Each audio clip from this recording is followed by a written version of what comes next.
Hi, guys. Welcome to Real Food Recovery. We are a place where we talk about life, healing, and living free from the grip of ultra processed food. Last week, we talked about how family members can trigger old eating patterns, even for those who have spent years in recovery. So, we thought it would be wise to talk about a side effect of that.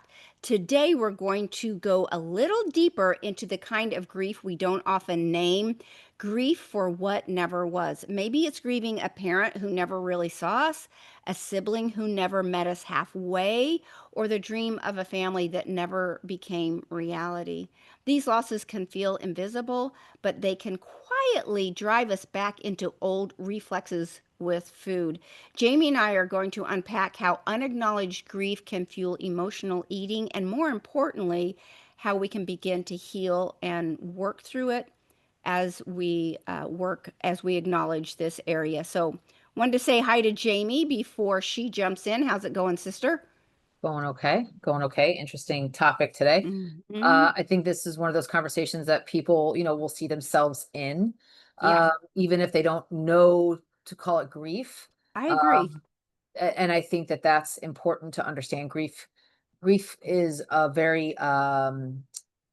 it's a varied topic, and it's a topic that, or it's a sensation and an emotion that people can feel in different ways, and it can show up Hmm. in different ways in their life and in their body and in their actions and in their thoughts. uh, Hmm. and it is, I think, for me, it's been the work of my life, the work of um you know understanding. I didn't understand until probably this year, until, going through the season that I'm in right now is a big transition season. And um, I'm learning the emotions that I have, the feelings that I have are related to grief. Which sounds, given the situation that I'm in, sounds like, well, duh, of course, but not really, right? There's a lot, it's a layered, grief can be a layered emotion, meaning it can be layered with anger, it can be layered with sadness. Grief is not just grief. Yeah. So I think that, and of course, we all have heard the very Amy Kubler-Ross's very famous, stages of grief, the seven stages of grief. Hmm. Uh, and actually, thank goodness, there is a new update to the grief stages. And they have now a whole new approach to how grief is processed by humans. That Kubler-Ross's work, while pivotal in the 70s and 80s, actually held a lot of people back.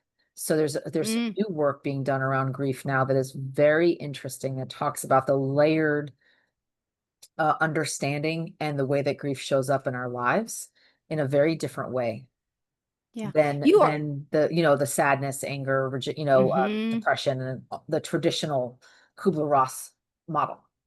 You are a walking encyclopedia, I swear. And, I love your point about how it can look different, which is why it could be so confusing. You might just think, oh, well, I'm just sad, or I'm just mad, or I'm just lonely. So I Right. love that layered aspect of it, that's why I think it can be so hard to identify. So, and the other thing about that is grief can linger into adulthood, especially if things never have changed. And by the way, hidden grief isn't always about death. Sometimes it's about absence, neglect, or loss of something that we really had hoped for. It can look like a parent who was never physically present, but, or a parent who was physically present but emotionally absent, or a sibling who never really invests in the relationship. I know for me that's been a killer. Or a fantasy of a family closeness that never became a reality. And quite frankly, I think on some level, I mean, we're not this picture perfect, leave it to Beaver family. I mean, I think that is very few and far between. And so I think the reality is more that families are not perfect and to expect some imperfection in that. I want to tell you about a friend of mine. She grew up with a father who was charming to everybody else, but completely shuts down at home.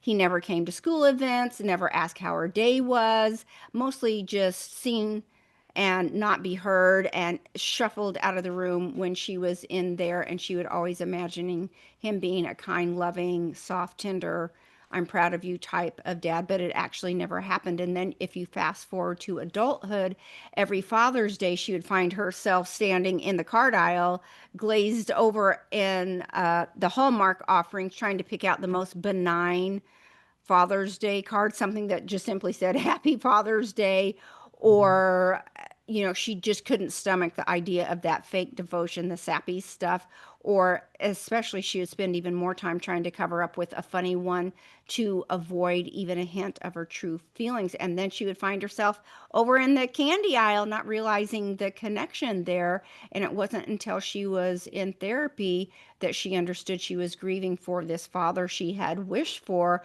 or one that she had created in her mind but had never received. And she finally understood the food was her way of numbing the ache that she didn't have words for.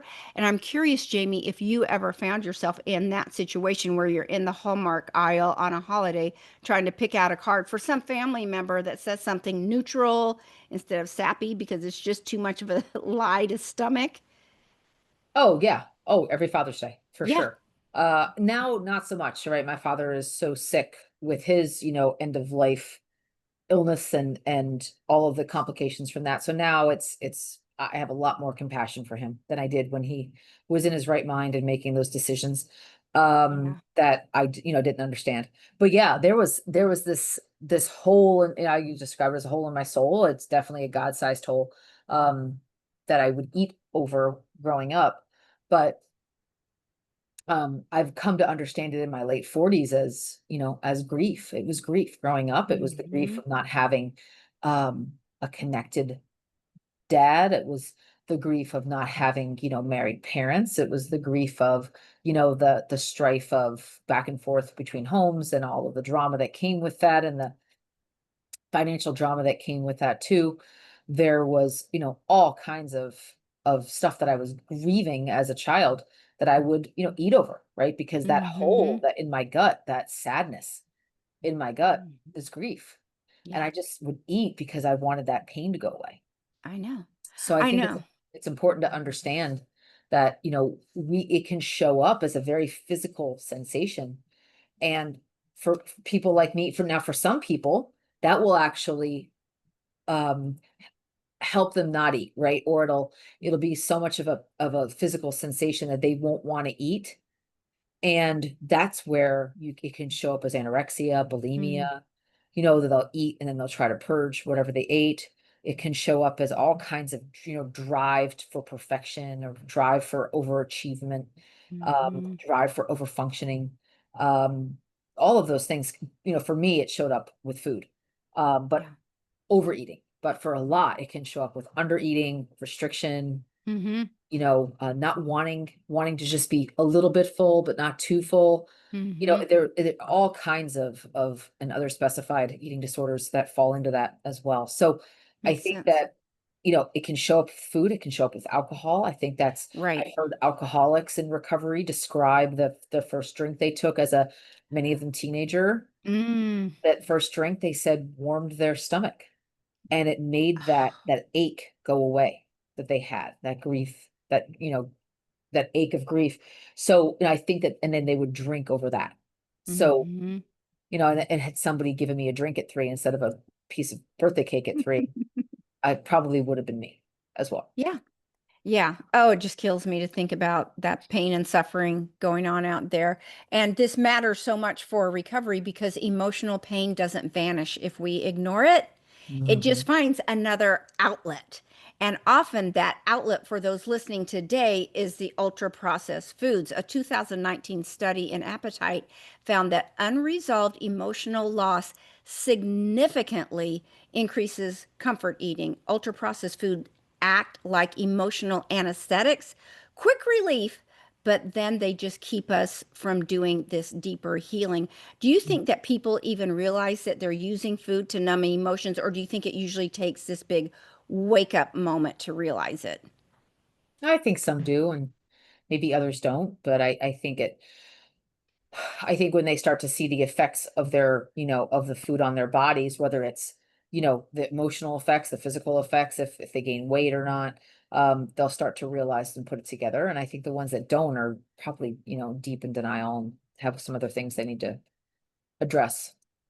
Yeah. Um, and I think that it's important to understand that everyone's probably Right.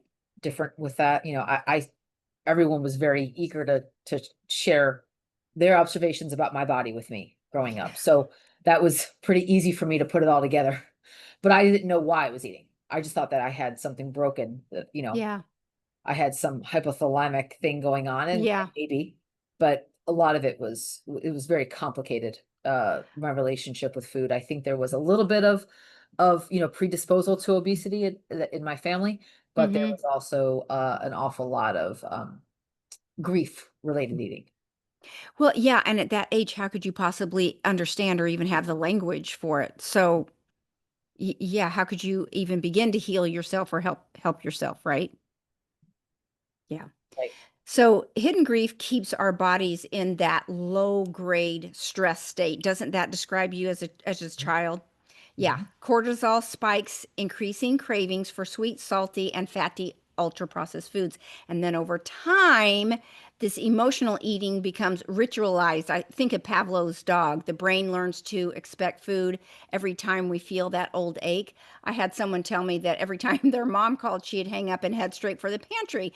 She thought it Mhm. was about what her mom said, but in reality, it was that her mom never gave her what she needed emotionally. And then each interaction was just one more reminder of that. And unfortunately, oftentimes we blame this lack of willpower, or like you said, I didn't know how to label what was going on. I thought I was Right. broken in some way, when in reality, we're dealing with an emotional wound that has never been addressed. So, in moments where someone might feel wobbly, what do you think are some small steps you have found that is very effective for calming that cortisol spike without reaching for the food? Do you have any thoughts around Yeah.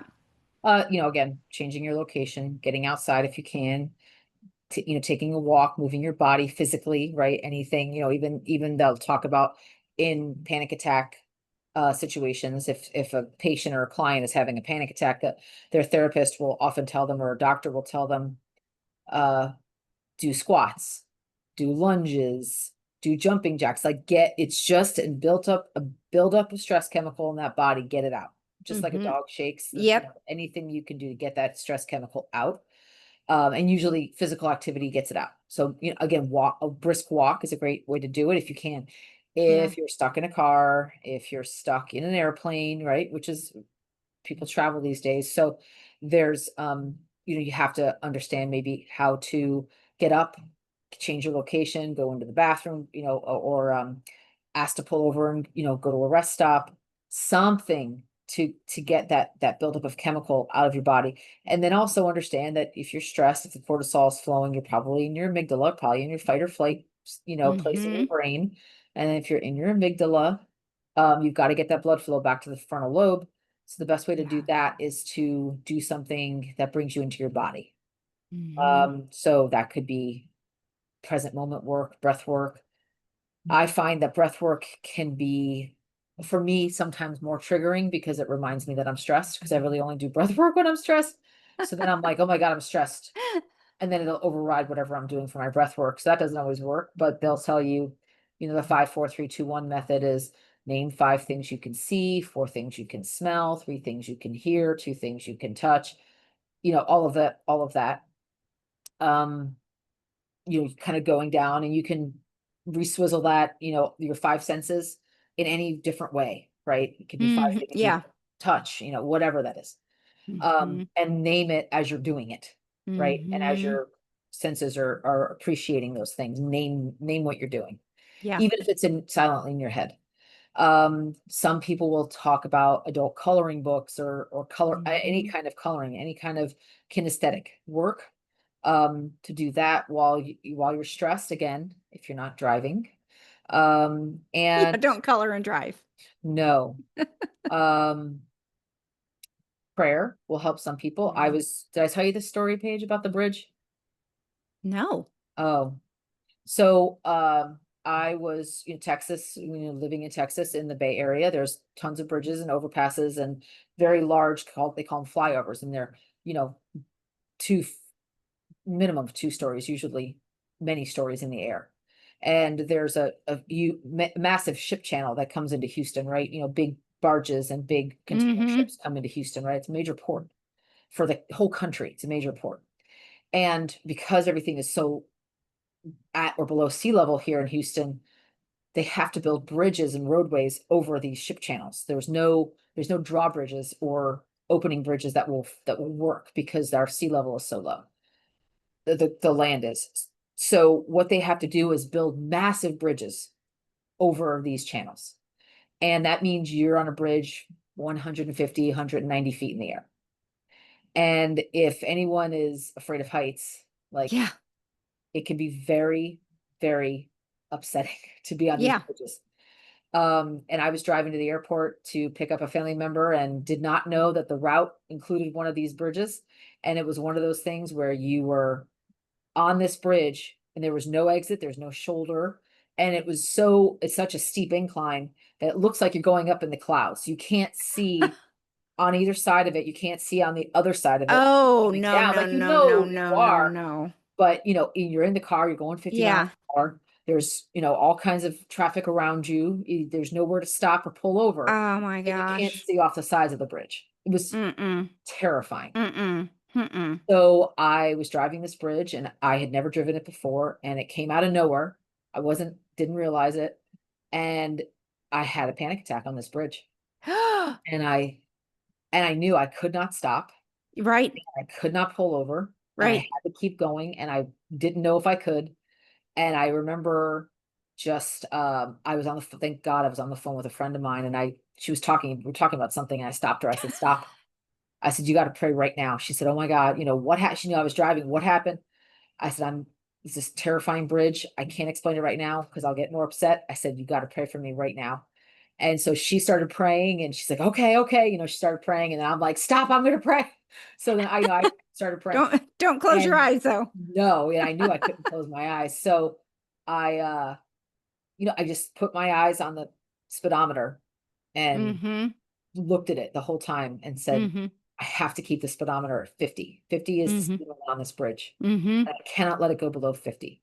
Mm-hmm. All I have to do is stay at 50 and keep in this lane and don't, and like, and then, Don't think about anything else. within a minute, I was over the bridge, but it was terrifying. I can't And I can't imagine not seeing the other side. It's like going up on yes, that roller coaster on that yes, first it was one. just like a roller coaster. Mm-mm. Can't see the other side. Mm-mm. I'm done with No, those, by the way. yeah. I like a That's roller coaster, but no bridge should be built like one. yeah, why would they? Yeah. Now Yeah. there's a massive 6-lane ship channel bridge that's in a different part of the area, the different road. And it's actually, it's not as harrowing because the way it's built, it kind of curves you. You can see, like, Yeah. oh, there's Right. the bottom of the bridge, and there's Yeah. 6 lanes, and you stay on the inside. Mm-hmm. It's fine. Mm-hmm. This one was not that. This one was 2 lanes each direction, and you could not see the sides, and you could not see the other side of it. I can't believe they don't have more accidents on that bridge. I Because what would you do? How would you get even people in there? I will never drive over that bridge as long as I Right. live again. Well, you had a learning experience that day. That's what I call that. Yes. Yes. Oh, what can be super helpful is to recognize these connections as we're starting to break these cycles, like you're talking about, where we can use these tools when we recognize these incidences are coming. If we have these tools built up in our tool belt, then we can easily grab them and use them to help ourselves. So here's some signs that hidden grief might be driving these eating patterns. You crave comfort food after certain conversations or family visits. The next one is holidays or anniversaries bring an unexplained heaviness, or you snack when you're thinking about your past, even if you are not hungry. So try this reflection exercise. Write down those moments when you eat without hunger, and then ask, what was I feeling right before this? See if there is a connection to a person, a memory, or expectation. So, Jamie, in your experience, do you think recognizing the why behind our cravings shift that relationship with food long term? Yeah, yeah. I think it's important to know that, to know why. And um, again, I think it's you might have 1,000 whys. I have probably 1,000 whys, but it doesn't mean that it's makes it any less important to always choose different behavior. Yeah, I really do think the understanding the why does help us make the next right move and It for removes the shame. right. Hmm. Yeah. Yeah, it that understanding really helps. So let's talk more about the tools. We've talked about a few of them. Jamie mentioned some great ones, but one of the things that we know is naming the loss. Say it out loud or write. For example, I'm grieving my dad. Never knew how to be emotionally present for me. Me naming validates the pain, and grief shrinks in the light of truth. Yeah, and I think it's also important to create non-food rituals that are comforting. So calling a friend, going for a walk, using some people use weighted blankets, Didn't you do journal. one of those? Did you get a weighted blanket? Was it you who talked about that a year or so ago? Oh, Okay. was it? It might have been. I thought you had tried it, but I can't remember. I couldn't I remember what you don't said about it. I don't I think it was something that I didn't necessarily know it was a weighted blanket, but it created that kind of effect. Yeah. I don't because I don't remember ever buying a weighted blanket, but I have a lot of throws in my life.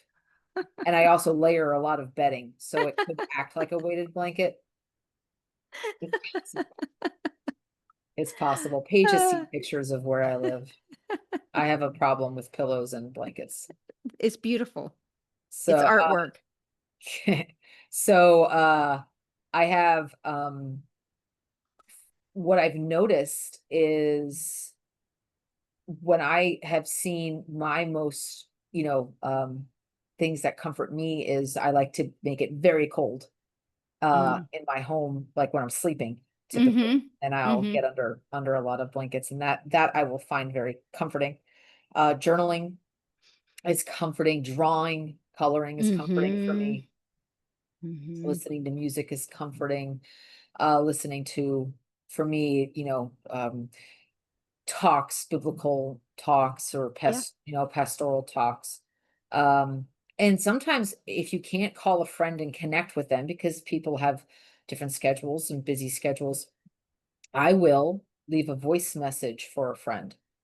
And just And get it out. yeah, I'll just record a voice message like on a text app, on any of the text apps, you can Mm-hmm. record a voice message now Mm-hmm. instead of calling and leaving a voicemail. And it's I've had great time, going back and forth with voice messages with friends Yeah. and who might be at work or busy or whatever. Yeah. I'm doing the same and when they're free.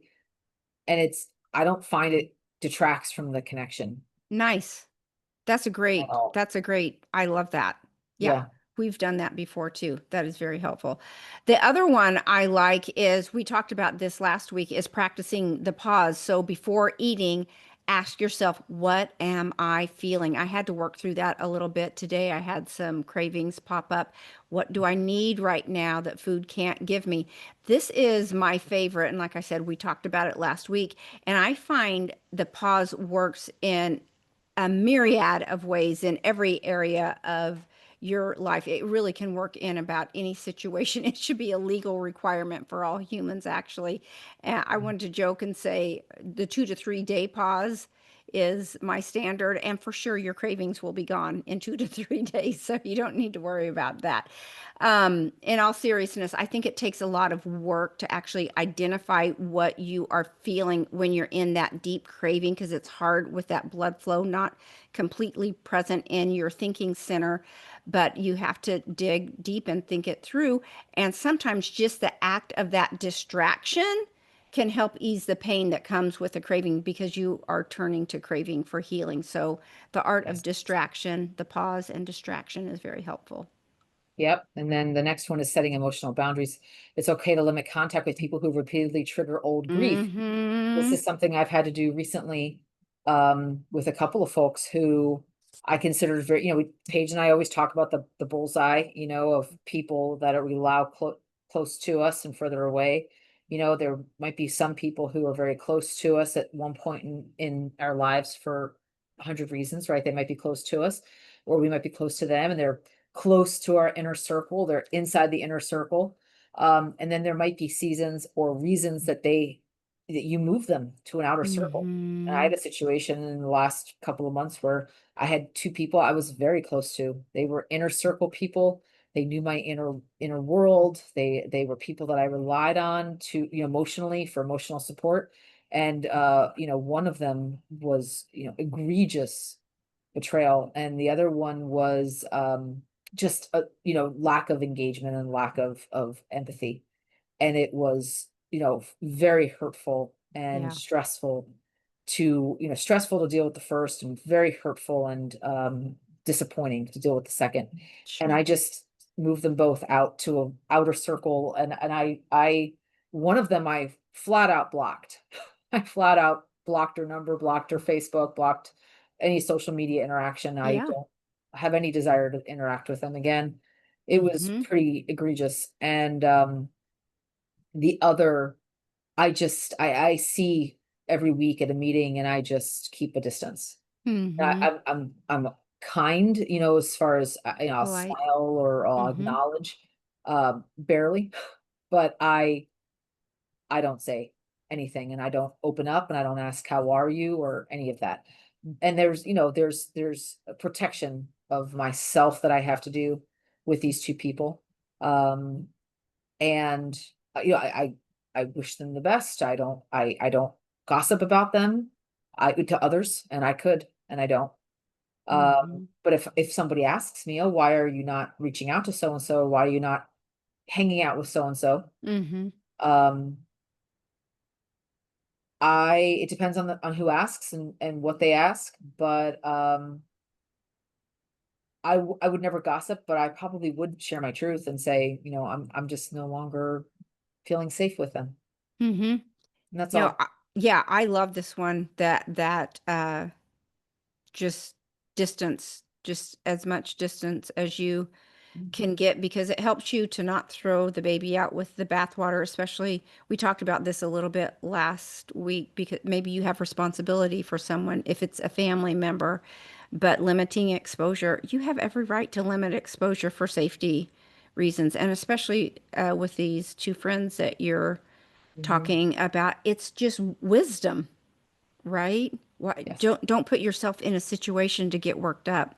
No, That's no. and I love the idea of being polite because when you're not, that gets you worked up too. Yeah. So just being polite and moving on. Yeah, I love that one so much.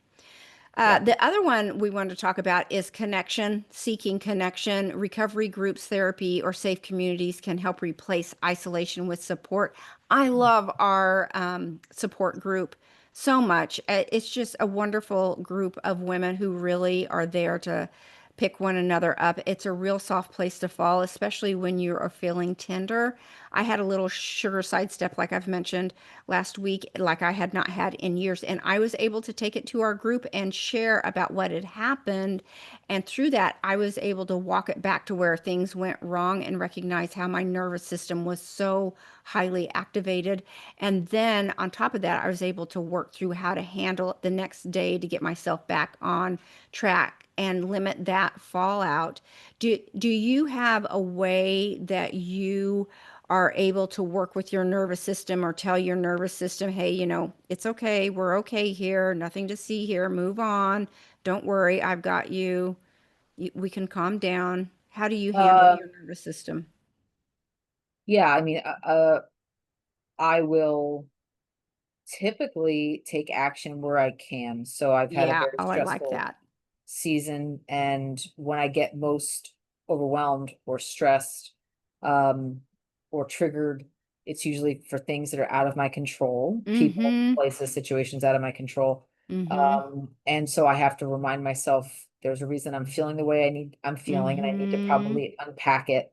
And I'll Mm-hmm. either, sometimes the control that I have is to journal or to call a friend, or it's, in this case, it was around some financial fears that I have and scarcity that I have in this Yeah. season. And I was being manipulated by someone. around it. And I was manipulated in a very um aggressive way, and I was kind of taken by surprise. And I agreed verbally to something that did not sit well with me. And I didn't sign anything, and I'm not legally bound to any of it, but it was just not surprising given the source. Mhm. But I also just knew that it was something I could not fulfill. Mhm. And I didn't feel right about fulfilling. So I was like tired of losing sleep about it. So I said, okay, what can I actually do? And I can actually sit down and put all my numbers down. So I Mhm. spent hours over the last week poring over every bank statement, every check, every order, every Amazon, every Venmo, every PayPal, everything.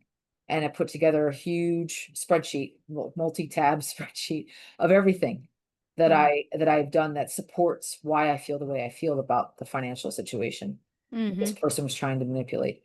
And I was able, I'm able to next time we sit down to go through and support my decision. And Mhm. that was very empowering to be able to say, okay, I don't have any control over this other person or the fact that they chose to manipulate, or the fact that they chose to bully yet again, but I do have control over saying this is why I'm not going to let you um bully me, and this is why I'm standing my ground. And oh, PS, if this does have to go to some sort of legal discussion, then I've got all of the supporting documentation. Yeah. So it was a very empowering, it went from a very powerless place to a very empowered place. It's funny that you bring up finances as an example. I was having another conversation with a client recently about finances, and they were talking about that they felt shame because of their they thought lack of finances. And when we got right down to it, I said, is it possible? It's not the lack of finances, it's the lack of responsibility with the finances that you're having. And I suggested literally exactly what you just did. I Mhm. said, let's do that and let's see if that one thing takes the shame away and actually empowers you to know exactly where you really are, because it sounds like you don't 1,000% know exactly where you really are. But talk about controlling your nervous system, having Mhm. control over your finances and really understanding, because nobody wants to sit down and do that, right? I No. mean, nobody wants to do it. Everybody says, I should do it, but nobody wants to, and very few do. So I was thinking about that as you were telling that story. I bet that does settle your nervous system to have a accurate accounting of knowing exactly where I am and exactly where I can control things if necessary or make tweaks in my finances if necessary. It's literally laid out right in front of you. Well, it was also Love. very empowering to see. I did a 4-year analysis, so it was very empowering to Oh, see wow. how, over the last 4 years, where the money was going. Very empowering. Mm-hmm. Well, I'm glad you did that, and I'm glad you brought that up as an example. So, as we finish up, we want to leave a message of hope. We can know that we have to know we can't rewrite the past. That's happened. But we can rewrite how we care for ourselves today. We can stop asking food to do the job of love and validation, and we can start giving ourselves the care we always needed. That's the real recovery, offering kindness to our wounded self. So hopefully you got something out of this today, that as we were talking in the beginning about your realizing this is part of you and you didn't even recognize it, but now you do. So let's jump into we've got 6 quick listener questions. Jamie, you want to go first? Yeah, how do I know if it's grief or just disappointment? The depth of the emotion is probably the first Mm-hmm. giveaway. Mm-hmm. Disappointment's it's gonna come and go, it's gonna fade. You can get Mm-hmm. distracted, with Mm-hmm. something that can distract Mm-hmm. you out of that disappointment, or Mm-hmm. something will come along and kind of change your perspective on disappointment. Mm-hmm. But grief will keep coming back. Grief will Yeah. be for more nuanced emotion. Mhm. Grief may distract you from your daily activities. It will Mhm. could, potentially take you to a place that you are very distracted from things that bring you joy, even like it can be a very depressing kind of thing. Mhm. Um, and it will stick with you. Again, Mhm. it's that hole in your soul, that very deep um sadness in your, for me, it's in my gut. Yeah. Um, or it could be, I've heard some people describe it in their heart, right? Their heart Mhm. hurts. The chest, yeah. Yeah, Yep. good answer. What if my family says I'm overreacting? Oh man, this one stung me, that question, because that happened to me once when I was a kid.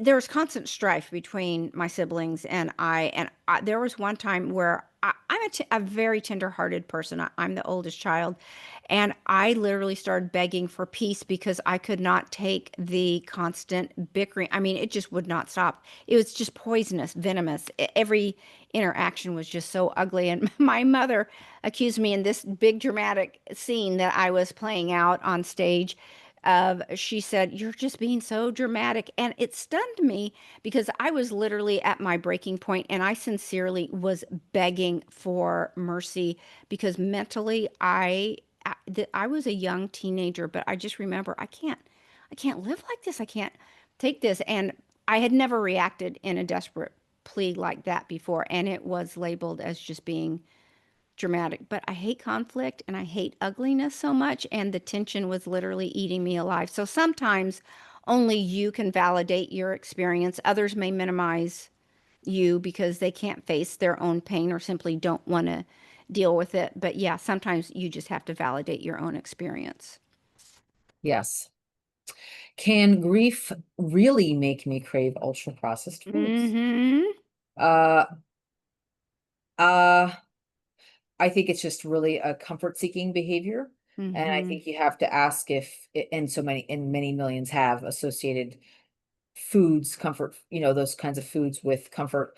And so I think it's just knowing yourself and knowing your history and knowing, what was used for many, many millions and millions of people. These comfort foods, the comfort behaviors with food have been established since they were infants, right? So Mm-hmm. it's not something to take, and blame yourself with it. Just be accepting that this is where you are, and do your best to acknowledge that these foods are maybe serving a purpose in the short term, and then long term you're going to give yourself some strategies. Yeah, I love that. This is a interesting one. What if the person I'm grieving is still alive? You can grieve the version of them you wished for while relating to the real person with boundaries. We've talked about boundaries a lot today. So I think this is a very typical situation where you do have grief for the person while they are still alive. And like we have talked about before, I always say just limit your exposure. That is one of my big, big answers. Yeah. Should I skip family events that trigger me? I This one's tough, right? Triggering can be a Mm-hmm. very personal thing. Mm-hmm. If you know that there's, that you have you always, end up in food that doesn't serve you after certain family events or family members, you interact with them. That could be something to be mindful of. But Mm-hmm. there, as you maybe in the beginning of your recovery, you might find that you want to limit time. Mm-hmm. You want to limit those Right. interactions, and maybe just putting a boundary around, hey, I'm going to be here for 30 minutes, or I'm going to be here for an hour and then I'm going to leave. Mm-hmm. And make sure that you have a plan before and a plan after to care for Yeah. yourself. Smart. I agree. Huge. Yeah, huge point. Last one. What if I still emotionally eat sometimes? Guess what? This is part of recovery. Notice it without shame, learn from it, and keep practicing. As I had shared, I had a major sugar meltdown a week ago, like I had not had in years. And the drug still acted like a drug to me. I used it like a drug, felt the same euphoria in my brain like a drug, and I had to work through the next few days coming down off of it like a drug. So you just get back on track. That's it. That's what it looks like. That's why it's called recovery, and it's a journey, not an instant. So you just, like Jamie said, you just keep plugging away. So anyway, anything else you want to add to this Mhm. one, Jamie, before we take off? Um, no, I think this was a useful topic. I think so too. I'm glad we talked about this. And if you want to know more about us, you can find us at realfoodrecovery4u.com. That's the number 4 and the letter U. And if you want to find our book that is out on Amazon, Real Food Recovery, If Food Isn't the Answer, What's the Question? You can find that there in hardback, softback, Kindle, and audio. Until next time, see you later, guys. Bye bye.